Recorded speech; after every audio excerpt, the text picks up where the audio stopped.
Today, Gemma and I are joined with George Brown. And if that name sounds familiar, that's because George is actually the man who found Sister Cathy. George, the Arbutus Times said that you and I believe it was your stepson at the time, lived on Plastic Court in Middle River when you found Cathy.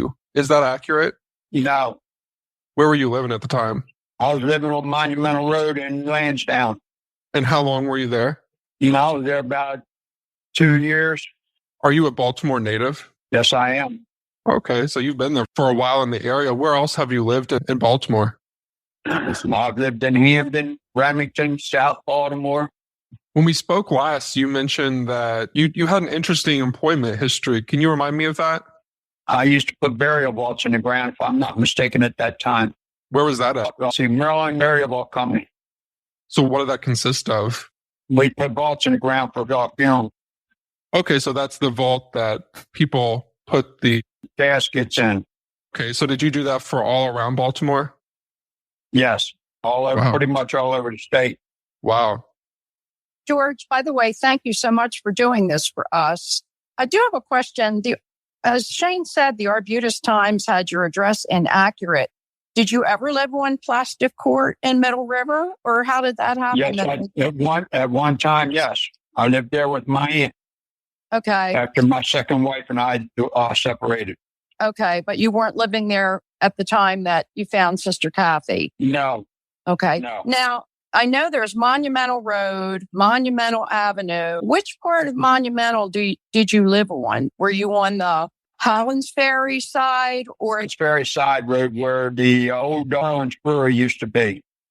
Okay, so you would have been on the opposite side of the railroad tracks, correct? Living over there? Because people get that confused. You know what I'm saying? The Washington Boulevard side is Route 1, and that's actually the side where she was found, correct? Correct. Okay.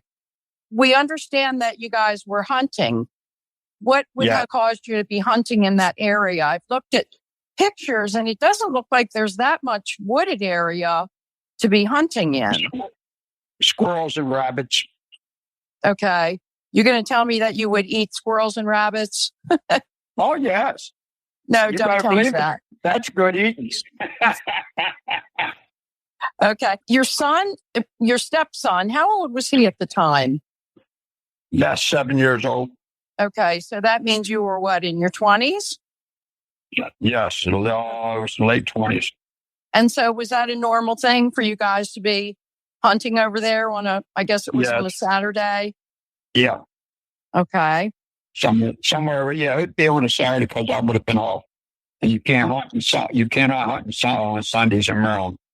You can't hunt? Oh, really? Is that still that's still the case? Yes.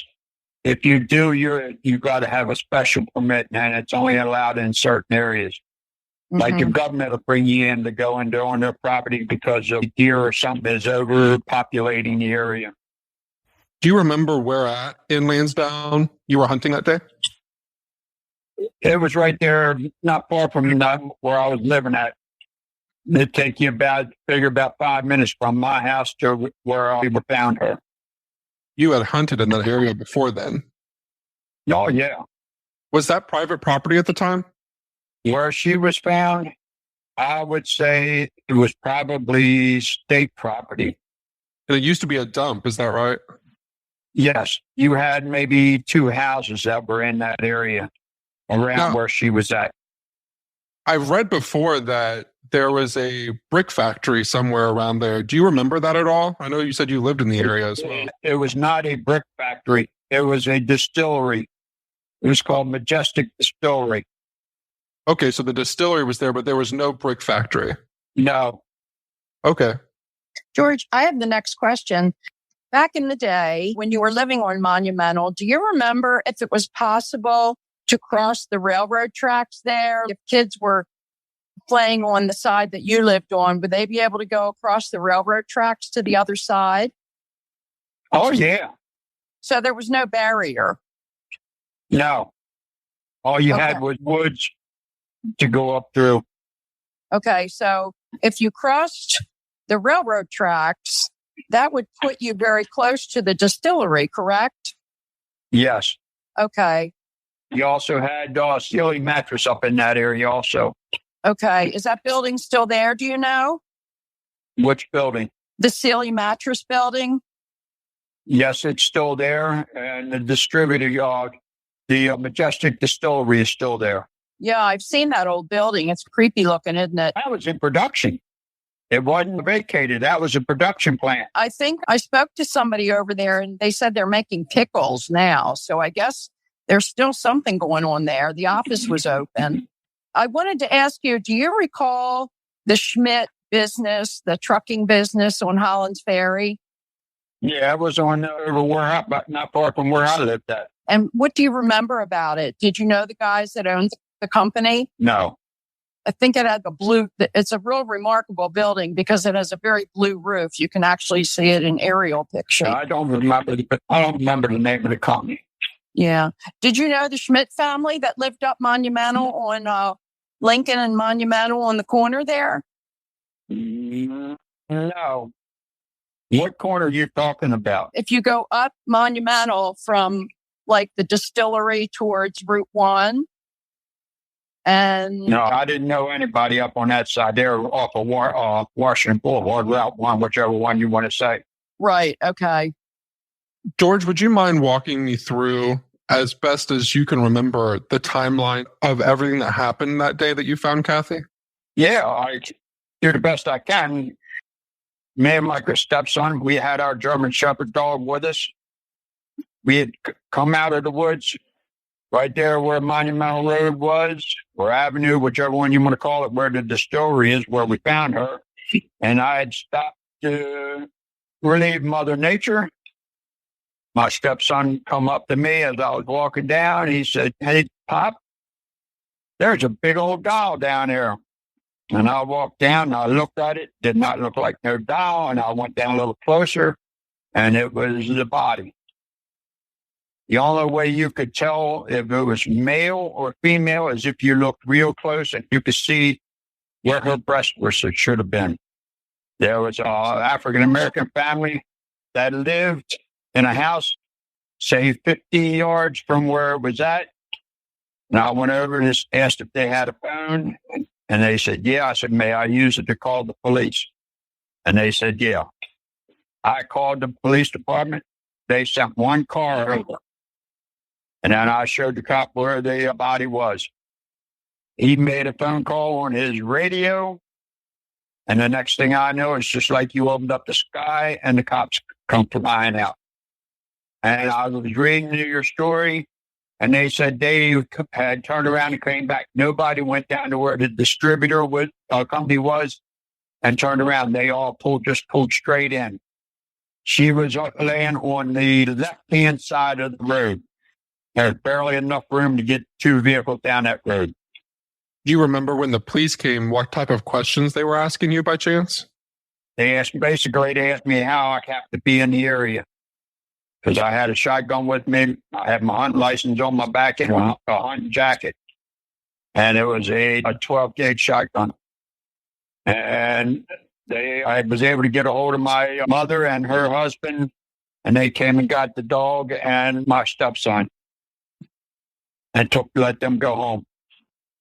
Then they took me to Western District Baltimore County Police Station up on Wilkins Avenue, and that's where they questioned me. But what questions they asked other than what I just said, that I don't remember. Got to remember, I'm 75 now. Besides the police that arrived, do you remember anyone else coming to the scene? Funeral director from Hubbard's Funeral Home on Wilkins Avenue came. They took a hammer and chisel to get her off the ground because she had been frozen to the ground. And you were there to watch all that happen? Yes.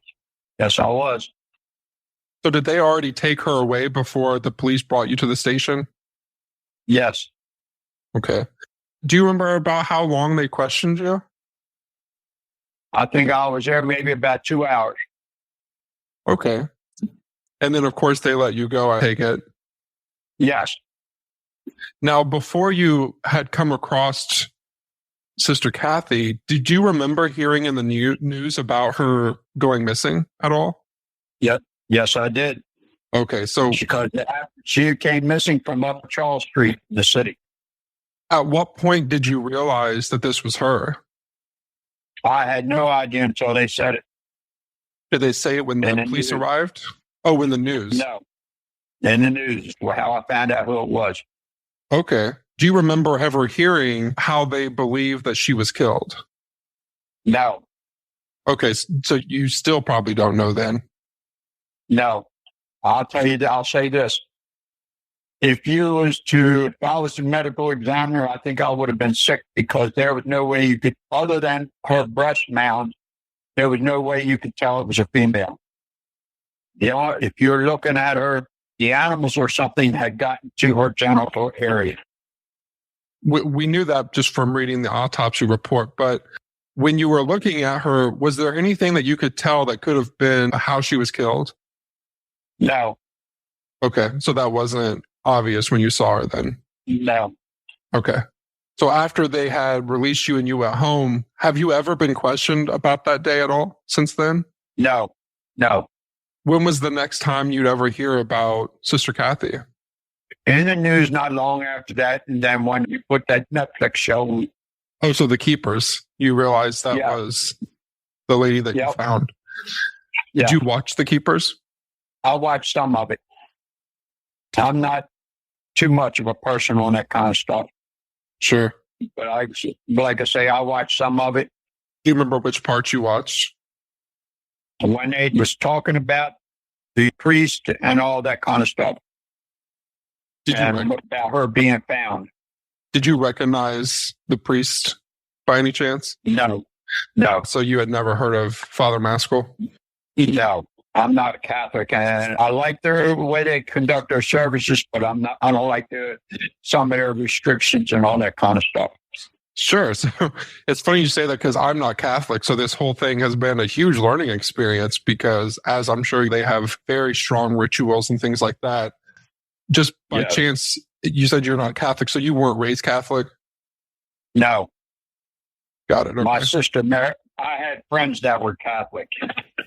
And my sister ended up with one of my best friends as a husband, and he was a Catholic. George, you mentioned that you remember Sister Cathy disappearing from Charles Street. Do you mean that she wasn't actually living on Charles Street? She was over at the Carriage House Apartments, but I'm assuming you meant that the School Sisters of Notre Dame there was on Charles Street. Is that what you meant?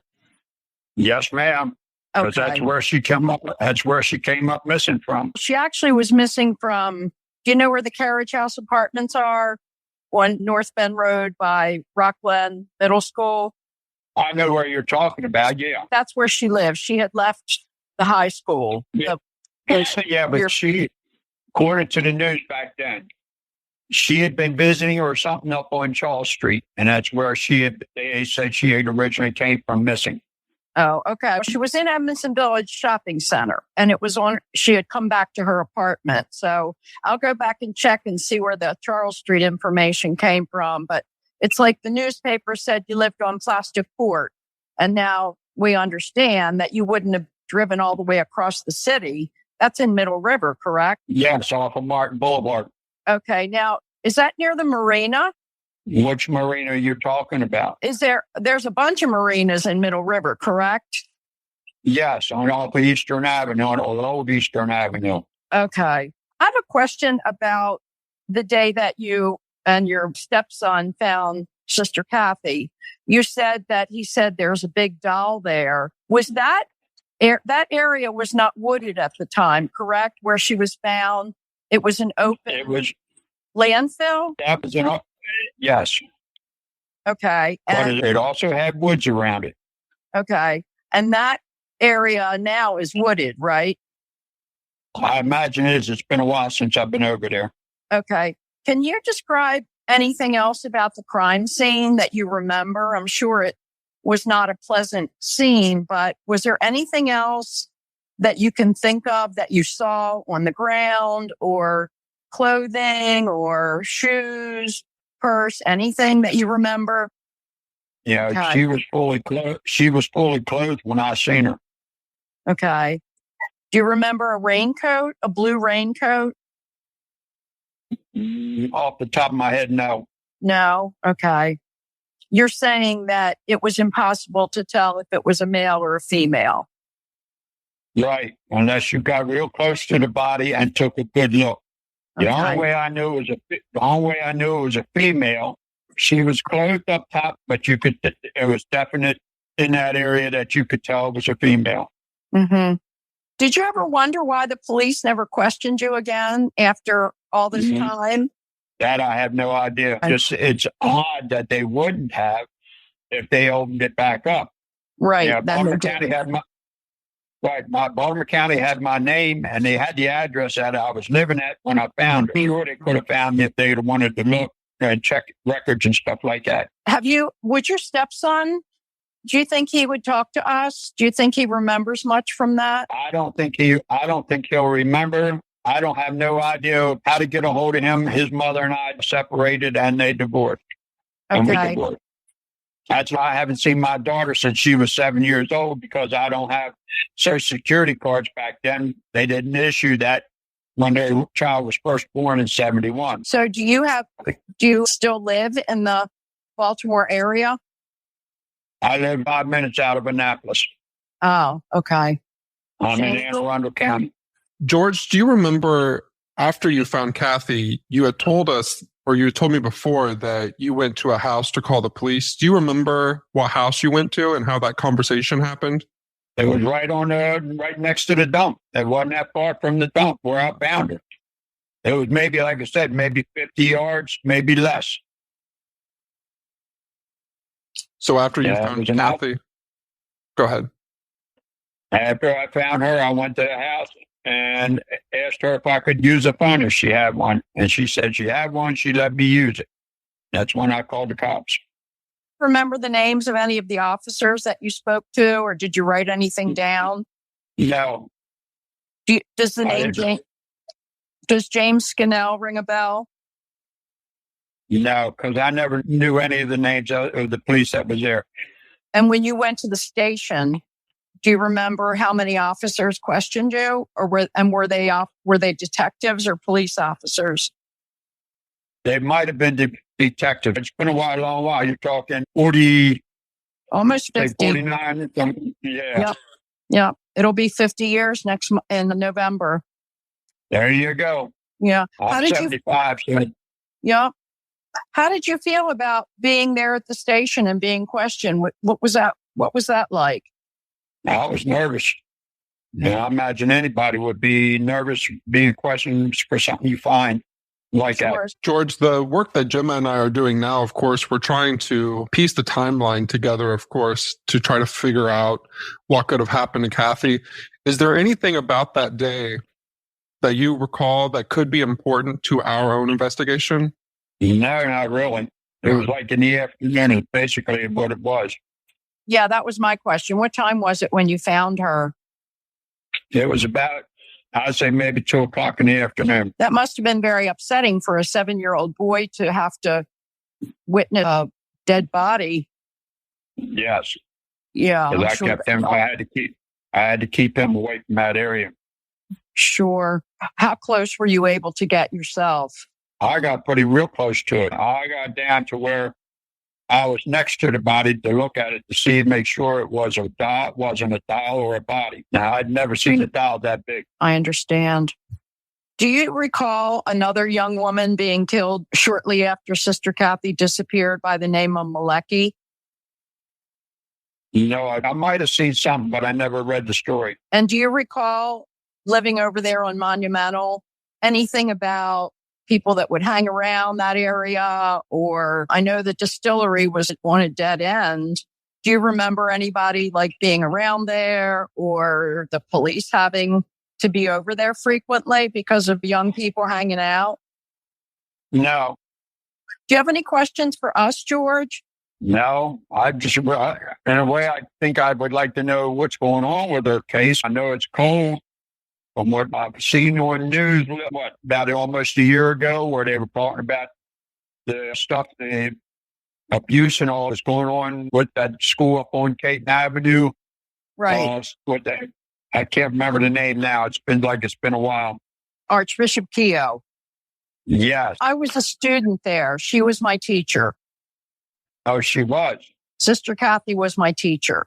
And she's the reason she's the reason I became a teacher. Okay. Yeah. When we started looking into what happened to her, we got the feeling that so much time had gone by. We realized that there may be a cover up on the part of some institutions. And we've just been really digging for information. And when Shane came across your phone number, we thought that you would be a good resource to help us and to give us some background and tighten up the timeline a little bit for us. So we do appreciate that. That's no problem.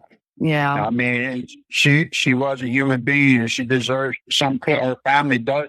If I don't know how many would be still alive, but they do deserve some kind of closure on what happened to her. Her family feels the same way. Right now, the police, Baltimore County Police, are still working the case. And I'm a bug in their ear because I pester them constantly. I send information to them if I hear something. I'm wondering if they were interested in talking to you just like we are, would you be willing to talk to them again? Yeah, I'll talk to them. Okay. We can make sure they have your contact information if that's okay with you. That's fine. Okay. I ain't got nothing to hide from them. Is there anything at all that you would like to say to the people that are listening? All I can say is I hope they find out what it was and who it was. And they get them. From what I've read on the reports or heard on the reports, that was a possibility that she was killed or kidnapped, or whichever way you want to go with it, because of students telling her what was going on. Yes, that's correct. That's exactly correct. And that's what we believe. You know, from what's going on, from what I hear and read and when I listen to the news about what's going on with some of the schools and all that, I feel that is the case. And because this priest was very popular, that's a possibility of why she was murdered. We agree with you, George. Hey, Gemma, what was the name of the cemetery that Maskell buried those documents at? Holy Cross Cemetery? Yeah.